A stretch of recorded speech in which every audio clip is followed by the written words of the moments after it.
In this video, we're going to cover Unit 3, Lesson 2, and this is on System of Equation word problems. Back in Unit 1, we talked about doing word problems that were distance, rate, time problems and mixture problems. And those are the same two type of problems we're going to concentrate on when we're dealing with systems of equations also.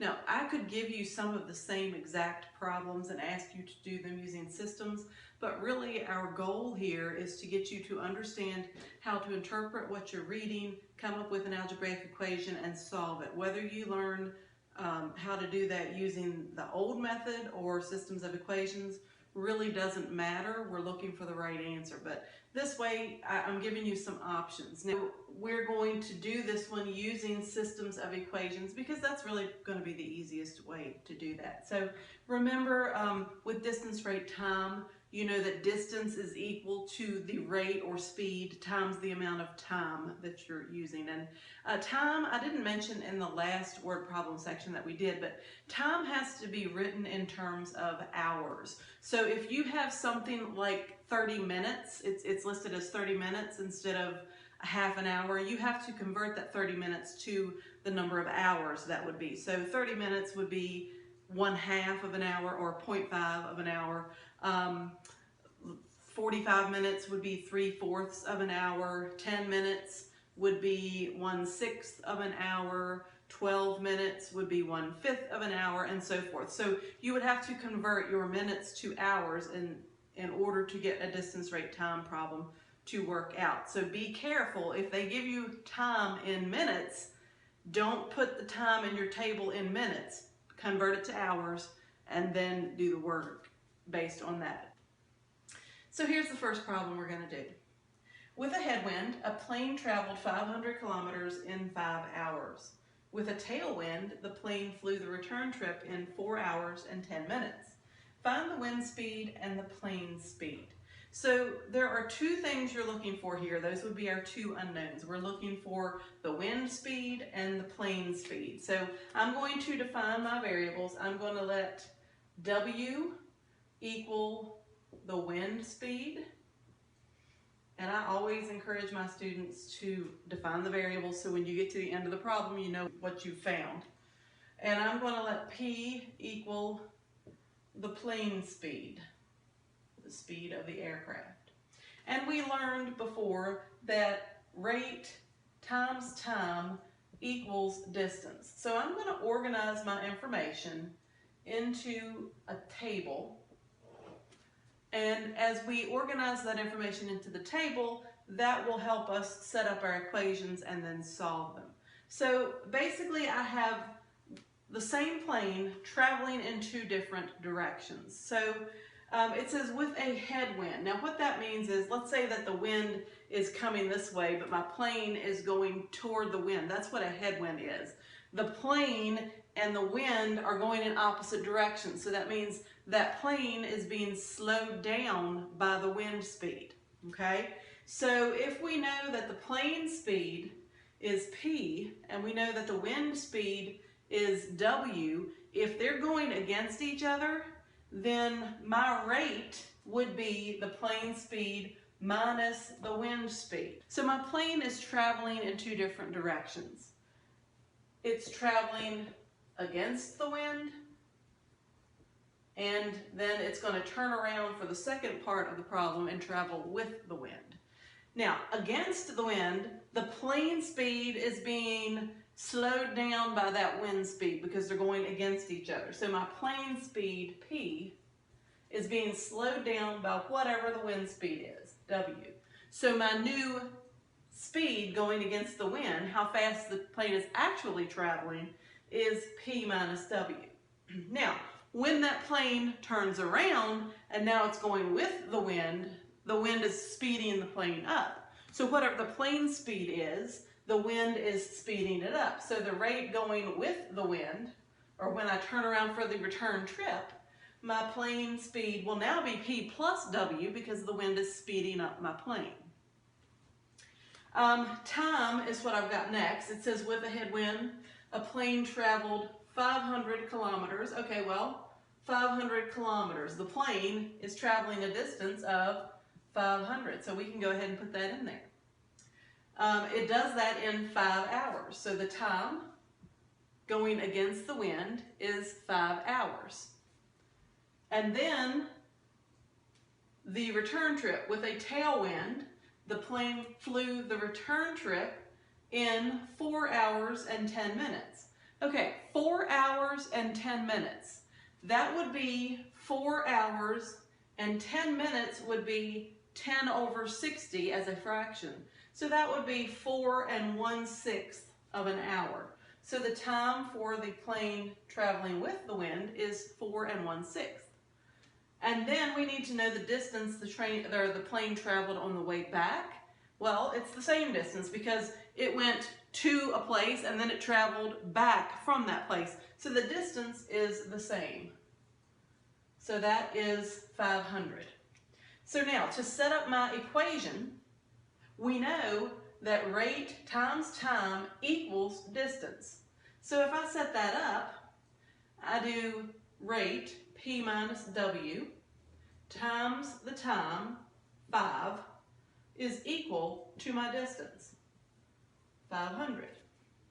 And then for the opposite direction, my rate, P plus W, times 4 1/6, is also equal to 500. Now, with this, with the work, some people say, oh, well, they're the same. That means I can set this equal up here. I can just replace that 500 with what I've got over here. Well, no, you can't, because you've got 2 variables.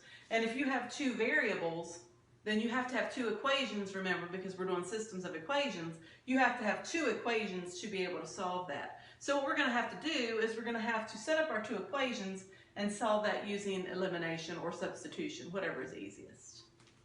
So next I'm going to take this information and I'm going to set up my 2 equations. So I'm going to distribute the 5.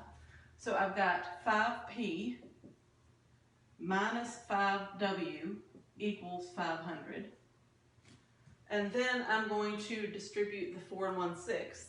So 4 1/6 P plus 4 1/6 W equals 500.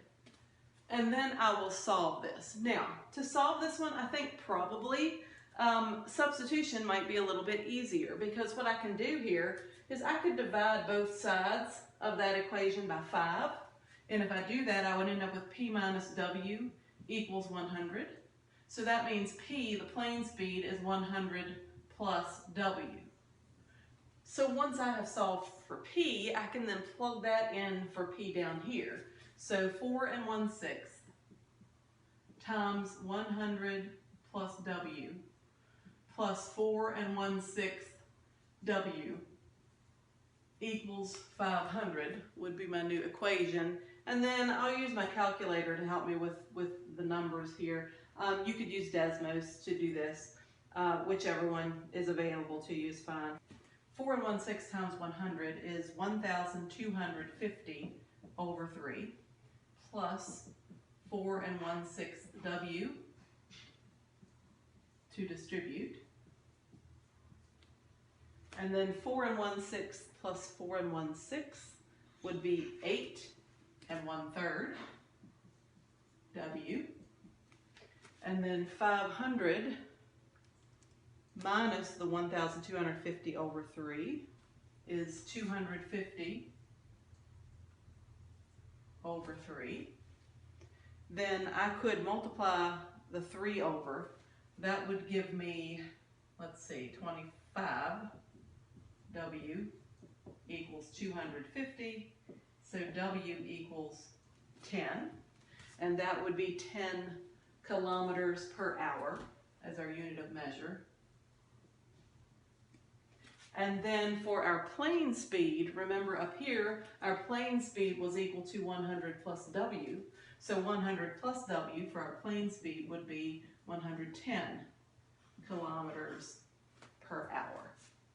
The next system of equations word problem that we're going to do is a mixture problem. And remember, in a mixture problem, we said that we were going to have usually 2 mixtures that were added together or poured together to give us a final mixture. And when we set these up, We have the amount of liquid on the top of each beaker times, or on the bottom, its percentage of the amount of acid or whatever the solution is. And we do that for all three of these. And then this one, if we take these two beakers and pour them together, what is here would be this amount plus this amount to give us the final amount and our final percentage for our mixture, whatever the mixture is that we're trying to achieve. So in this one it says how much of a 10% saline solution should be mixed with a 20% saline solution to obtain 1,000 milliliters of a 12% saline solution. So remember, when we're putting in the percentages of the saline solution, we're putting those percentages in as decimals. So again, the top of each beaker would be the amount, the bottom in each beaker would be the percentages. So the amount in beaker number 1, it says how much of a 10% saline solution. Well, it's asking us how much, so we don't know how much of that solution I'm going to use, so that's going to be my X. X is the amount of 10% solution. Now we know that this one is a 10% solution, so that's a 0.1 for our mixture. How much of that should be mixed with a 20% saline solution? Okay, so this is a 20% saline solution. We don't know how much we want there either, so I'm going to name that one Y. So Y is going to be the amount of the 20% solution. And it says that will give us, or that we will obtain a 1,000 milliliters. So we know there's a 1,000 amount. When we pour X and Y together, we get 1,000 milliliters. And it is a 12% solution. So right here I have a 0.12 for the 12%.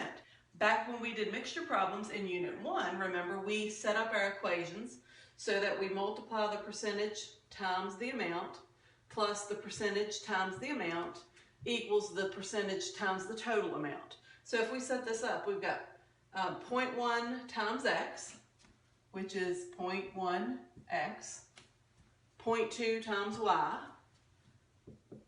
so plus 0.2 times Y, equals 0.12 times 1,000. Okay, so there's our first equation, but we have a problem here. We only have one equation, but we've got two unknowns. So there has to be another way to get a second equation. So that's what I need next, a second equation so that we'll be able to solve this. Well, we know that if we take X amount plus Y amount and we pour them together, it makes 1,000 milliliters. So that's our second equation. X plus Y equals 1,000. And so if we do the math here, get that 0.12 times 1,000. We have 0.1x plus 0.2y equals 120. Now with this, I'm going to use elimination. I'm going to make either the x's or the y's the same. And I think it's just as easy to multiply the top by 0.1 as multiplying it by 0.2, so that's what I'm going to do. So if I multiply by 0.1, I will have 0.1x plus 0.1y equals 0.1 times 1,000 is 100. And now the x coefficients are exactly the same. When they're exactly the same, to eliminate them, we would subtract. So 0.1x minus 0.1x is 0x. 0.2y minus 0.1y is 0.1y. 120 minus 100 is 20. And then I divide by 0.1. And that gives me y equals 200. And remember, you can use a calculator or Desmos to do the math. You don't have to be able to do that in your head. That's okay.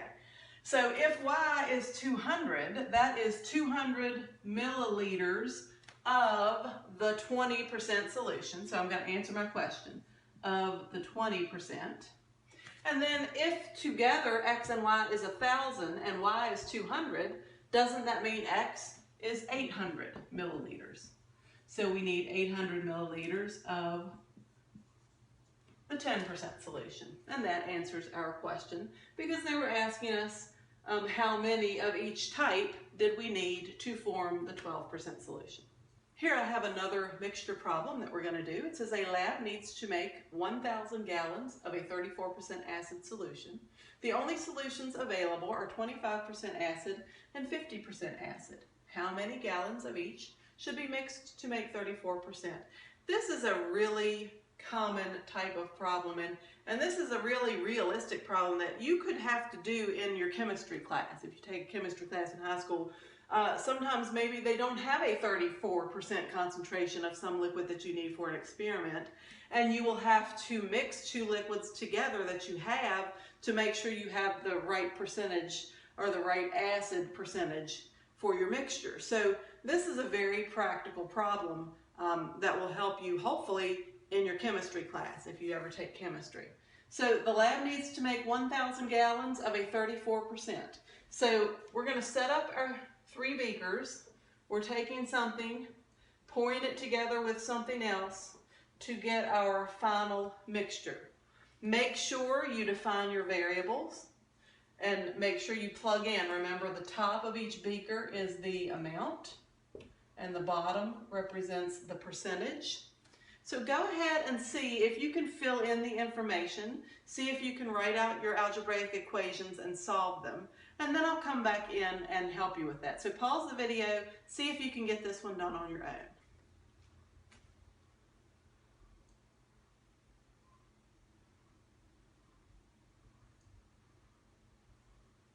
Here I have it set up, so you can double check your setup to see if you're right so far. The amount of 25% acid, I named X. I don't know how much that is, but I know the first amount was 25% or 0.25. The second beaker has Y amount of 0.5%, or well, not 0.5%, but 50% is 0.5 as a decimal. And then that equals 1,000 total of a 34%. So that's how I set up my beakers. And then remember, if I take this one and pour them together, it will make 1,000. So that's my first equation. X plus Y equals 1,000. And then my second equation is what I get when I multiply the first beaker, 0.25 times X, plus the second beaker multiplied, 0.5 times Y, equals the third beaker multiplied. So that gives me my final equation. Okay? So now, if you didn't get it set up correctly, go ahead, set it up correctly, and see now if you can solve that equation.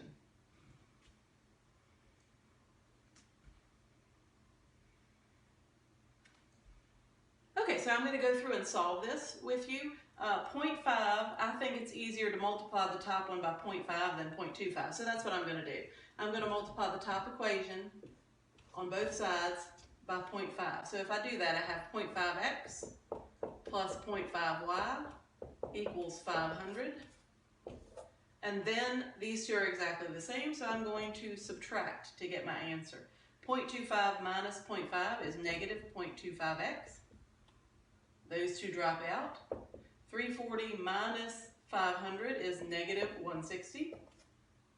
And then if I divide by negative 0.25, I end up with x equals 640, and that was gallons. So I need 640 gallons of 25%. And then I know I needed 1,000 gallons total. So for my y value, 1,000 minus 640 would be 360. So I need 360 gallons of the 50%. And that is your final answer. Another very common type of distance, rate, time problem is a riverboat or maybe a canoe problem where you have a boat traveling up or downstream, and it's very similar to a jet stream in that the water speed or the current of the water, how fast it's going, is going to speed up or slow down your boat depending on which direction you're going. So in this one it says a riverboat on the Mississippi River travels 48 miles upstream in 4 hours. The return trip takes the riverboat only 3 hours.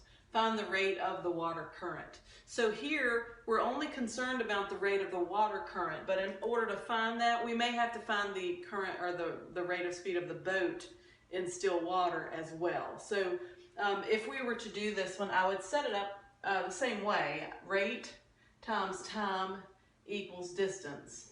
And so I organize my information into a chart. So we're talking about the boat going upstream and downstream.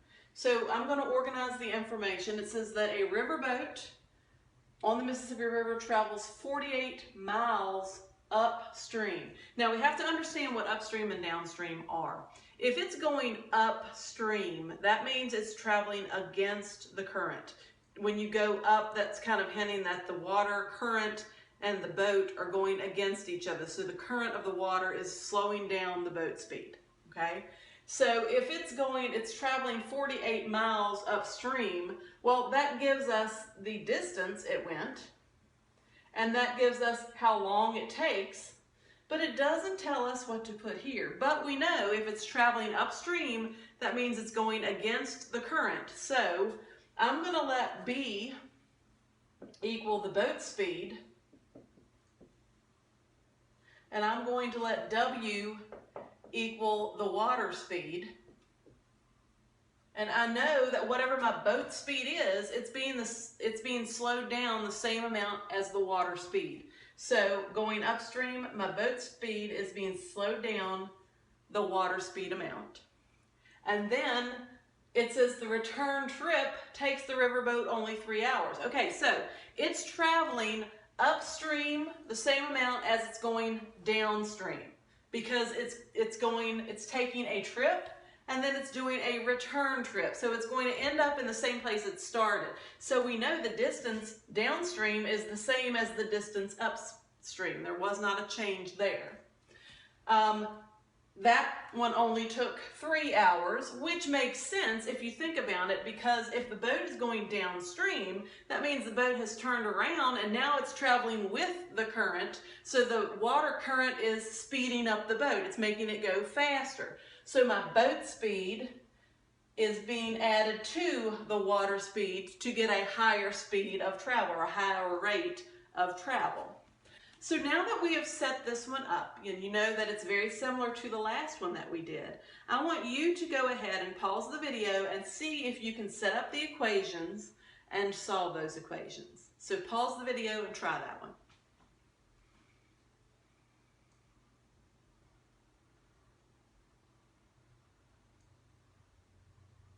So hopefully when you set up those equations, this is what you ended up with. 4b minus 4w equals 48, and 3b plus 3w equals 48.